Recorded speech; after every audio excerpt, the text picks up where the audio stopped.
রাখবো যারা YouTube channel থেকে আসছেন, দয়া করে গানের মধ্যে অনেক কথা আলোচনা হয়, এর মধ্যে মুক্ত চামড়ার অনেক কথা বেরিয়ে যায়। তাই দয়া করে মায়া করে আমরা যা বলবো, আপনারা আবার এমন কিছু কাজ করেন, কিছু কথা কেটে সেটা আপনারা ওইগুলা ভাইরাল করে দেন, এতে শিল্পীদের সমস্যা। তাই দয়া করে আপনারা যদি গান ভিডিও করতে চান, বিচ্ছেদ গানগুলা করেন, পালা গান করার দরকার নাই। আর যদি পালা গানটা ছাড়েন বা ভিডিও করেন, তাহলে পূর্ণাঙ্গ আমি আগে পিছে সামনে কি বলবো সবকিছু আপনাকে এই গানটার মধ্যে ছাড়তে হবে। যদি পারেন তাহলে ভিডিও করেন, আর না হলে করার দরকার নাই।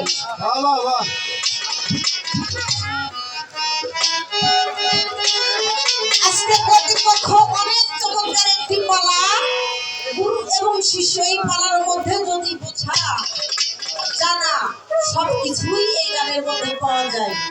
তাই আমি ছোট মানুষ দাঁড়িয়েছি আপনাদের সম্মুখে, আমার অনেক কথা ভুল হতে পারে, তাই সেদিকে লক্ষ্য করে সবাই ক্ষমা অর্জনা করবেন। ধন্যবাদ সবাইকে।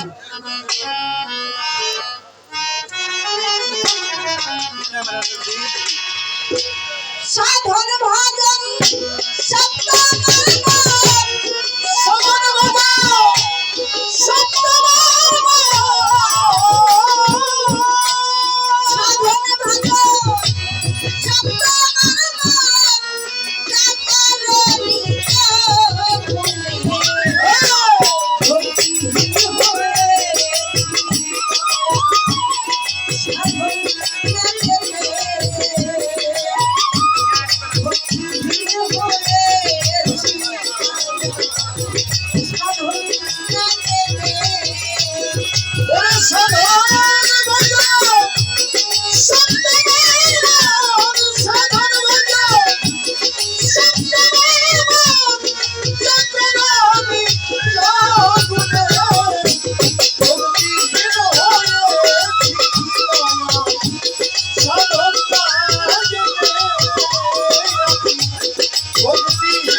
সাধন ভজন সত্য মার্গ, যা করণী লগুনে ভক্তিহীন হইয়াছি দয়াল সাধন।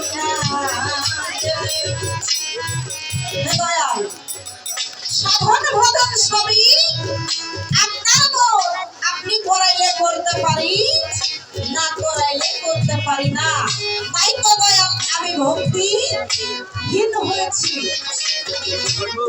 আমি আপনাকে কিভাবে কি করে আমি সাধন ভজন করবো, ভক্তি করবো, এই আদত কায়দাটা সুন্দর করে আমাকে আপনি বুঝিয়ে যাবেন।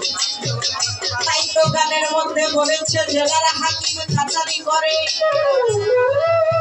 কাচারি ভাঙ্গিয়া গেলে হাকি যাই কোন শহরে। দয়াল একটা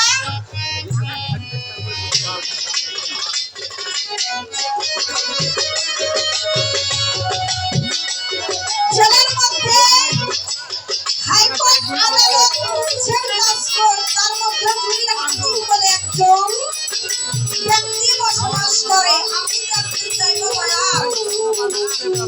আমার এই দেহ থেকে যখন আমার মানব পাখি উড়ে যাবে, তখন আমার এই দেহের মধ্যে যে হাকিম বলে একজনের ব্যক্তি আছে, এই ব্যক্তিটা কোথায় গিয়ে দাঁড়াবে, স্থান। তাই আমি সর্বপ্রথম গুরু শিষ্যের পালা শুরু করেছি। আমার দয়াল উঠে বলতে পারে যে আমার শিষ্যটা একটা বেয়াদব। কারণ কি, আমি সর্বপ্রথম পালাটা শুরু করলাম, আমার দয়ালকে আমি একটি ভক্তিও দেই নাই।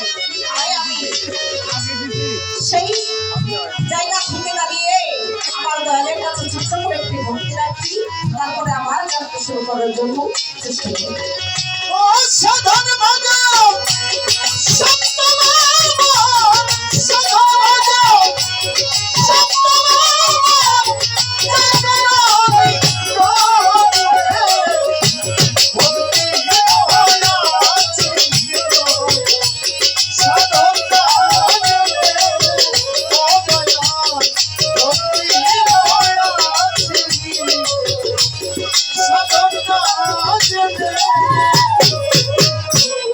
জগার হাতি কাছারি করে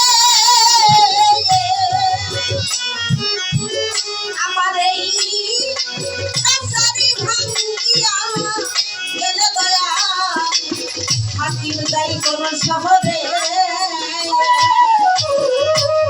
হাইকোর্ট আদালত উচ্চবে দস্তার, হাইকোর্ট আদালত উচ্চবে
ধরে নাই তারা যায় আঠারো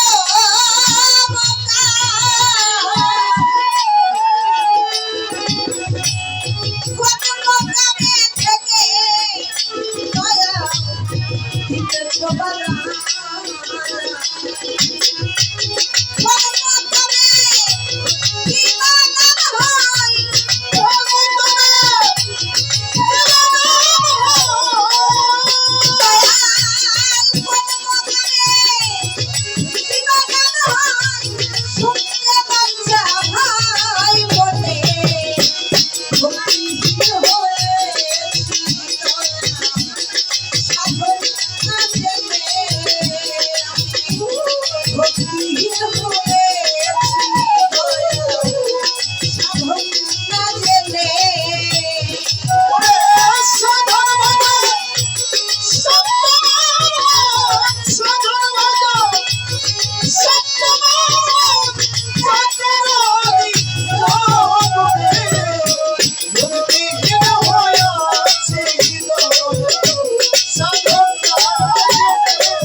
সাধকে বলে গেছে এই দেহে 8 ফুটের 9 দরজা 18 মকা কোন মকামে থেকে দয়াল দিতেছে বাড়া। আমি আমার দিন বন্ধুর কাছে জানতে চাইব দয়াল দয়াল রে দয়াল আমার এই দেহের মধ্যে নাকি 8টা কুঠরি 9টা দরজা তার মধ্যে 18টা মকাম,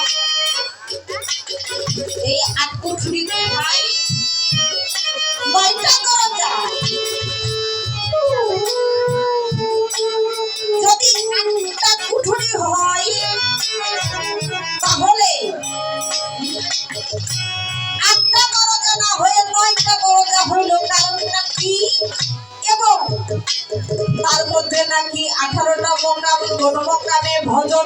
এবং সাধন, এই 18টা মকামের মধ্যে কোন মকামে ভজন এবং সাধন, যে সাধন ভজন করলে আমি আমি আমি আমার আল্লাহ আল্লাহ রাসূল পর্যন্ত চিনতে পারবো, এই মকামটা। তাই তো গানের মধ্যে সাধক আরো বলে গেছে,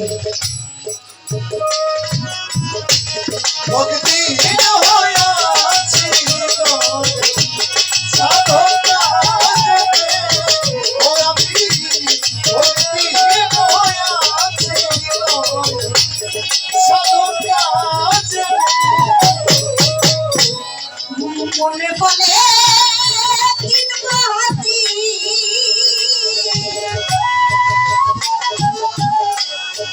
ঢাকা শহর আমি যেন পলকে ঘুরি। সাধক বলছে, বাউল সম্রাট লালন সাজি বলছে, মনে বলে কিনবো হাতি, ঢাকা শহর দিল্লি লাহোর আমি যেন পলকে ঘুরি। ও দয়াল, লালন সাজি বলেছে ঢাকা শহর দিল্লি যেন তিনি এক জায়গা দাঁড়িয়ে যেন দেখতে পারে। আমারও তো মনে বাঞ্ছা হয়, আমি কুষ্টিয়া জেলায় জন্ম নিয়েছি, আমার ওই কুষ্টিয়া থেকে আমি যেন নওগাঁর দুয়াল সরকারকে যেন দেখতে পারি। সেই কর্মটা কিভাবে করব, যে কর্ম করলে আমি এক জায়গা দাঁড়িয়ে আমার স্বয়ং দয়ালকে দেখতে পারবো, ওই কর্মটা কোন কর্ম? লালন সাইজি গানের মধ্যে বলেছেন, লালন বলে কিনবো হাতি। ও দয়াল, লালন সাইজি হাতি কিনতে চেয়েছে, আমি দয়ালের কাছে জানতে চাইছি, দয়াল শুধু জানার ইচ্ছা, কারণ আপনি যদি সারা রাতের মধ্যে আমার কোনো কথা অ্যান্সার না করে তাতেও আমার দুঃখ নাই, কারণ আপনি দয়াল। আপনি যদি বলেন যে আজকে পশ্চিমে নয় আজকে দক্ষিণে সূর্য উঠেছে, এটাই আমার জন্য আর আমি শিষ্য, আমি যদি মনে করি যে আজকে আমি এক মাঠে কোদাল দিয়ে মাটি কাটবো, আর এক মাঠে গিয়ে আর এক কোদাল মাটি কাটবো, আমি শিষ্য মনে করলে পারি, তবে সঠিক পথে আনার জন্য আপনি দয়াল আছেন, আমি এটা বিশ্বাস করি। তাই কি করে আমি আপনার প্রতি আগ্রহ হইব, ভজন সাধন করব, সেই দিকে একটু লক্ষ্য করে আপনি আমাকে এবং আজকে এখানে যেটা আছে প্রত্যেককে বোঝানোর জন্য চেষ্টা করবেন।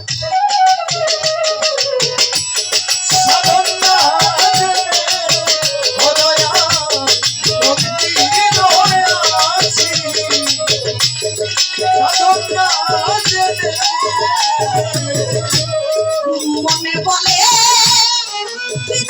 হাতি,